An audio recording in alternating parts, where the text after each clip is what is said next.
women are suing Amazon in a proposed class action lawsuit against the e-commerce giant over shipping delays. CBS 8's Brian White spoke with one of their attorneys and has the details tonight. The lawsuit was filed in federal court here in San Diego, alleging that Amazon Prime's shipping guarantees have been false advertising.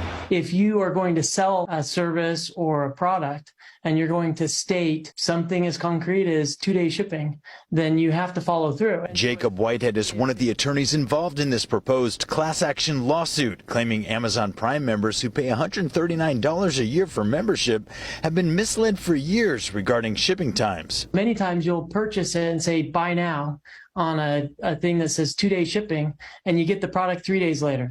The complaint reads, Amazon's labeling, marketing, and advertising uniformly involves multiple false and misleading statements, as well as material omissions of fact. Two plaintiffs in the lawsuit, Barbara Britton and Linda Dial from San Diego County, say Amazon's shipping delays have been a major problem for them. Barbara is an old sweetheart, and she relies on a lot of these shipments to come on time.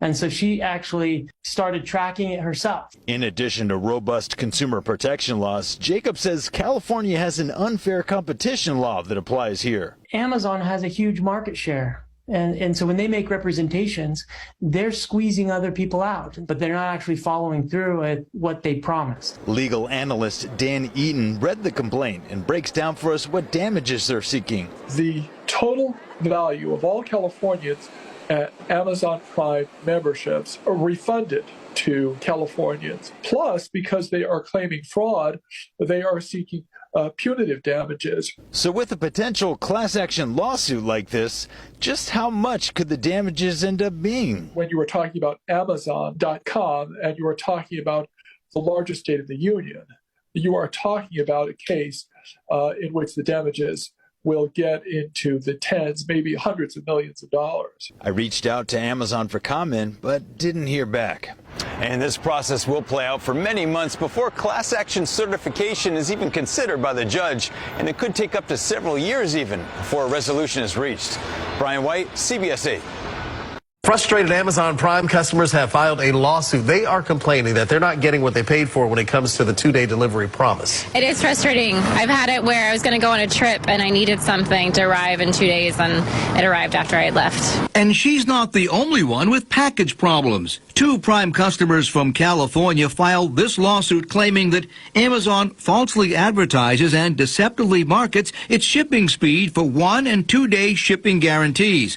The lawsuit alleges Prime members are shown a specific delivery date, but after completing their purchase, they are provided with a longer delivery date or told the item is delayed in transit and no expected delivery date is provided. Local customers have noticed this too. Sometimes you'll see it says 2 days, and after you order it, they change it after that, right?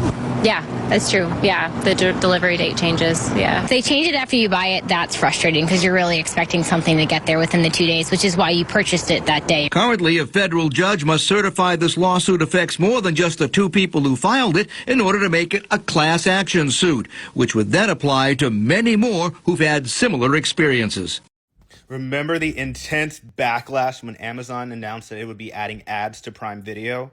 Well, it's escalated even further. They are getting sued over adding ads to Prime Video. Now, it hasn't even been 2 weeks since they officially rolled out the ads to Prime Video.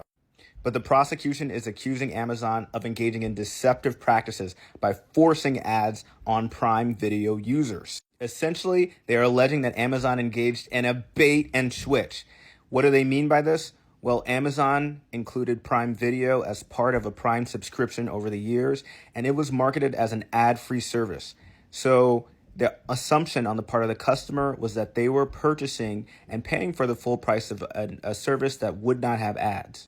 Since Amazon never implied that they would one day add advertising to a service that customers originally purchased as free, the prosecution is alleging that this is deceptive. And this isn't the first time that Amazon is being sued over allegedly engaging in deceptive practices. Just last year, the Federal Trade Commission sued Amazon over the way that it causes consumers to renew their Prime subscriptions, saying that that was deceptive. So Amazon is fighting this war over its business practices being deceptive on multiple fronts. One thing's clear, though. Customers are hating the addition of advertisements into Prime Video. They are saying that the content really isn't worth it. There are, of course, plenty of other streaming services to choose from. And ultimately, it's really hard for Amazon to justify the addition of ads into Prime Video as anything other than a cash grab. So they like to say that they're customer obsessed, but this is making it look like Amazon is just obsessed with draining their customers' pockets of cash.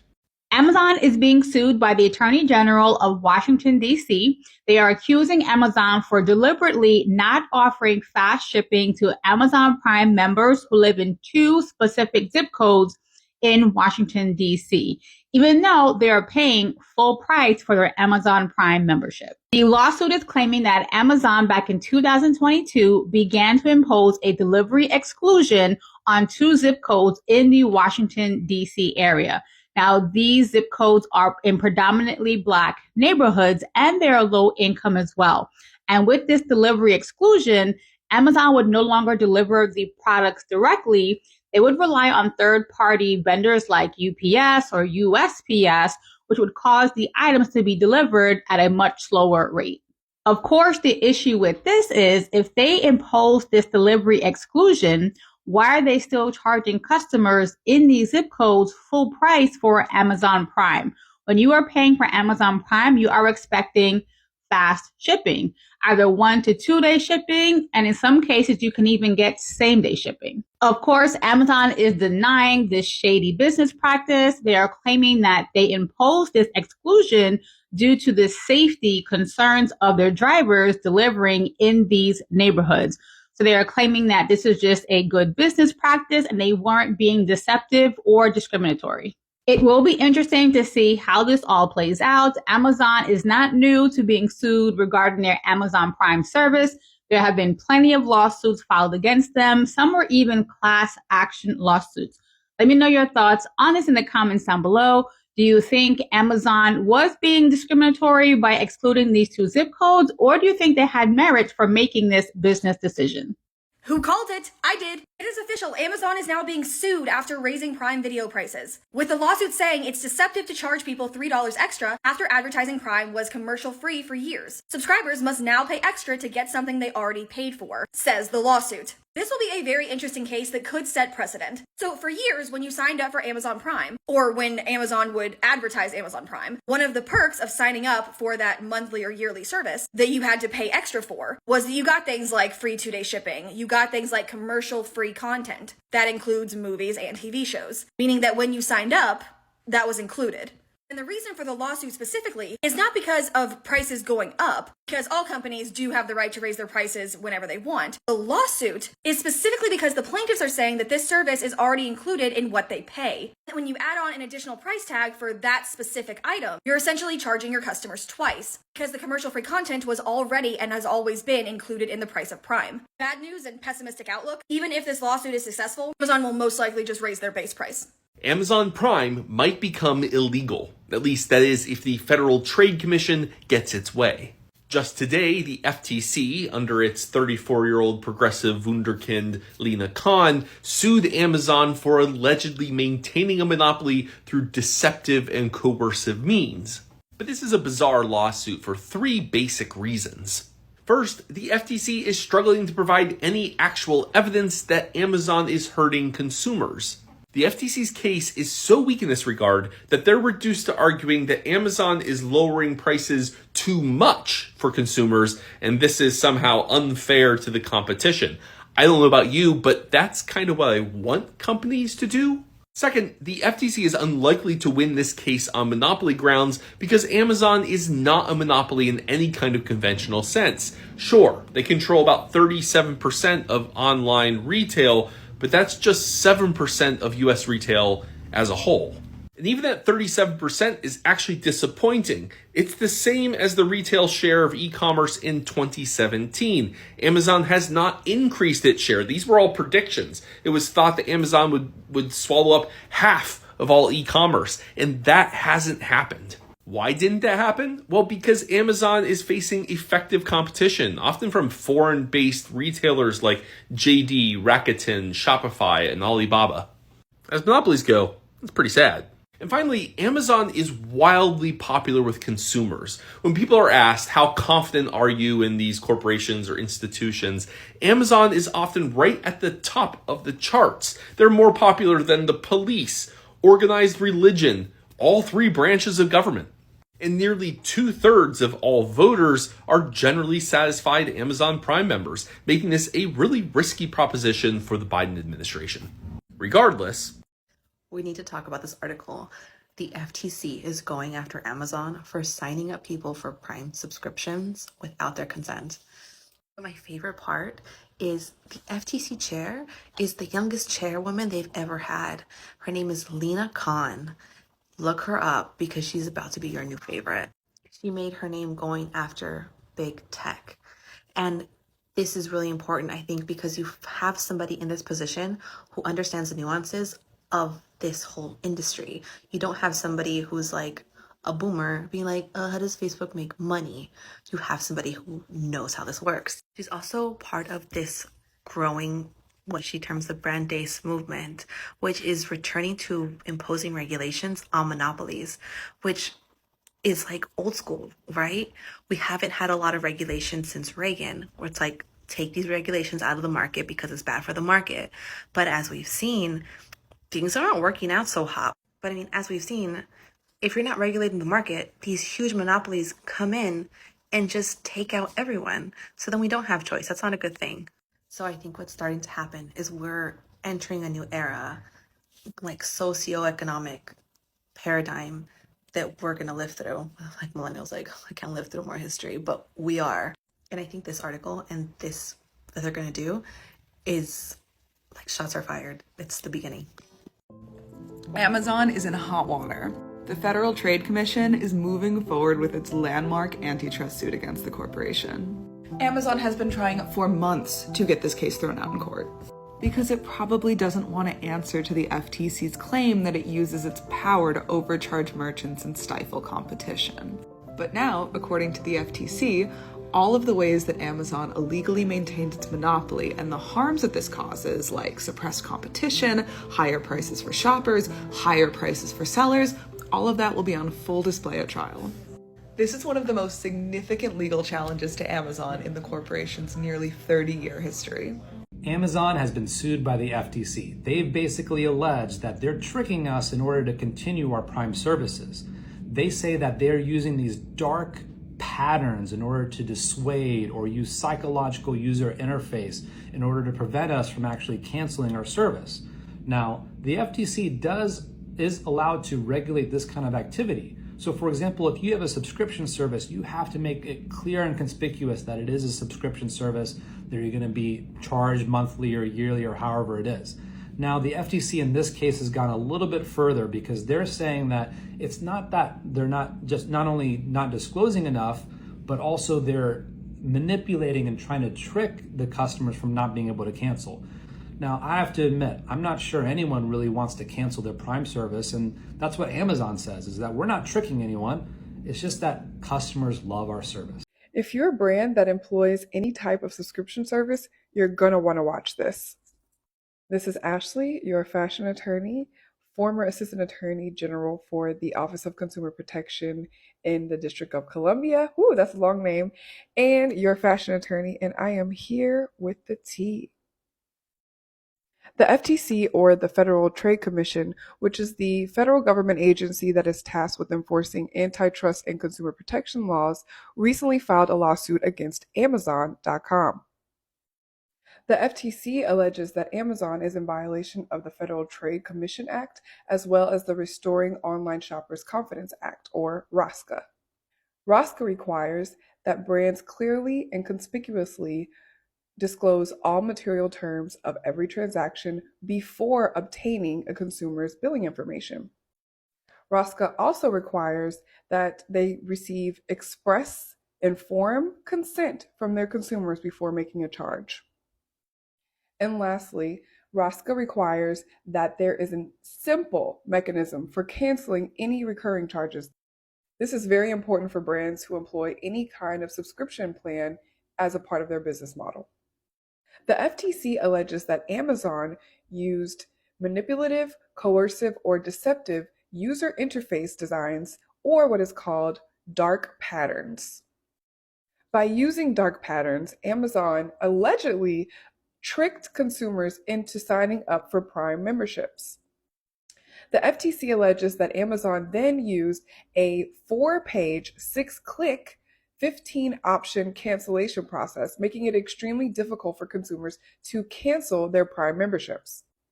The FTC alleged that Amazon executives were well aware of the issues and did not make the user changes that would allow for less non-consensual enrollments. It's also been alleged that Amazon knowingly made the cancellation process for Prime memberships extremely difficult. This somewhat reminds me of last year when Savage X Fenty was required to pay $1.2 million to settle a similar lawsuit with respect to deceptive and misleading pricing and other disclosures regarding their subscription.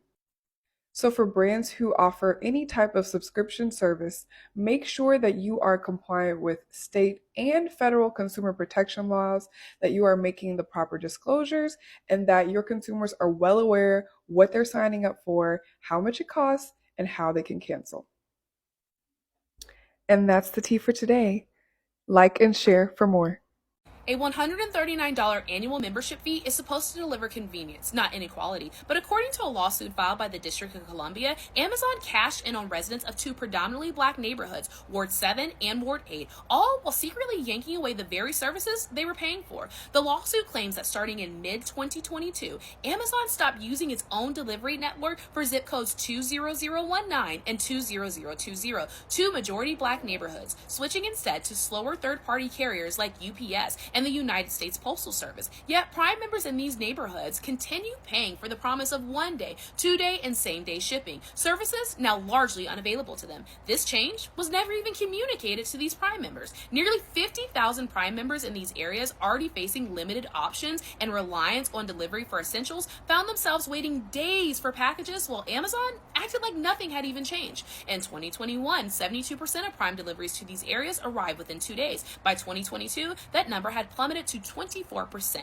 According to the complaint, Amazon is charging tens of thousands of hardworking Ward 7 and 8 residents for an expedited delivery services it promises but does not provide, according to the DC Attorney General. Now, Amazon's defense, they say that driver safety led to these changes. Again, not communicated, but as Newsweek's Amir Daftari highlights, the lawsuit accuses Amazon of concealing this reasoning and lying to customers by blaming delays on routine shipping issues. For residents in these neighborhoods, already described as food deserts, the impact goes beyond mere inconvenience. Many rely on Prime for essentials like groceries and medicine. Meanwhile, customers in wealthy and predominantly white parts of DC continue to enjoy on-time deliveries 75% of the time. The lawsuit filed in DC Superior Court demands restitution for affected residents and a stop to Amazon's unfair and deceptive practices. This isn't Amazon's first legal battle with the district, as the tech giant currently faces separate antitrust claims for monopolistic practices. Amazon's actions send a clear message. Convenience is a privilege reserved for some, not a right for all, especially if you live in a predominantly black neighborhood. While Prime members in wealthier areas continue to enjoy swift deliveries, Ward 7 and Ward 8 residents are left paying top dollar for broken promises. If billion-dollar corporations like Amazon can pocket profits while systematically shortchanging their most vulnerable customers, what does that say about who gets prioritized in the race for convenience and who gets left behind? The FTC is going after Amazon. It is Wednesday, June 21st, and the FTC has officially sued Amazon for illegally inducing customers to sign up for their Prime service. And then when they go to cancel that service, making it incredibly difficult for them to do so. This is the first time that the FTC has ever brought Amazon to court. And this is honestly no surprise given that the FTC Commissioner, Lena Khan, is one of the biggest outspoken critics on big tech. And just in general, the monopoly that big tech has in our lives and how detrimental it is. Now, as an economist, I'm happy to talk about why the monopoly in big tech is so problematic. I'm guessing you can guess, but if you want an economist's point of view, let me know.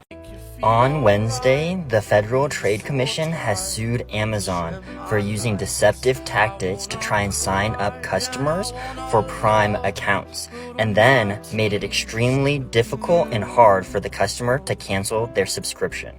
The FTC is alleging that Amazon purposefully complicated the cancellation process so that when customers were trying to cancel their subscriptions, the main goal of the cancellation process was to stop them from doing so and not to allow them to cancel. Let me know your thoughts on this case. A mom is suing Amazon's One Medical for medical negligence. According to reports, Philip Tong, a 45-year-old biotech worker, signed up for Amazon's One Medical to help manage his diabetes as well as his flu-like symptoms. At his televisit last year, Philip complained of shortness of breath as well as blue feet. He was prescribed an inhaler. A few hours later, his condition worsened and he was taken to the ER where he collapsed and then eventually died. According to his attorneys, had he received reasonable medical care, he would be alive today. Now, I don't know all the details of this case, but anytime I hear shortness of breath, blue feet, diabetes, this sounds like a medical emergency, and someone should be seen in the emergency room immediately.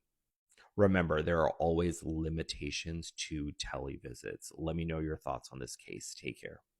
If you're an Amazon Prime member, giddy up for so many class actions in the works. First is for fake Prime discount. Complaint lists an example of an LG TV usually sold on Amazon for $1,500. Now, allegedly, Amazon raised that price to $2,500 for a month, while advertising to Prime customers it's 40% off for you, making you feel like you were getting a special deal at $1,500. Second class action alleges that Amazon often fails to meet its 2-day or same-day shipping promises, which is argued to be deceptive marketing because customers purchases Prime membership. Why? Usually for the shipping promise. A third class action involves an alleged secret project by Amazon to intentionally make it really hard for you to cancel your Prime membership. There are consumer laws in this country that require cancellation to be relatively easy, and Amazon allegedly implemented Project Iliad to stuff layers of pages and questions when you try to cancel to try to prevent you from doing so. Fourth involves Whole Foods. Many of you bought the Prime membership because it promised free Whole Foods delivery, but in 2021 they started charging $9.99 per delivery, and the class action argues Amazon should have refunded those customers who bought Prime assuming it would include this service.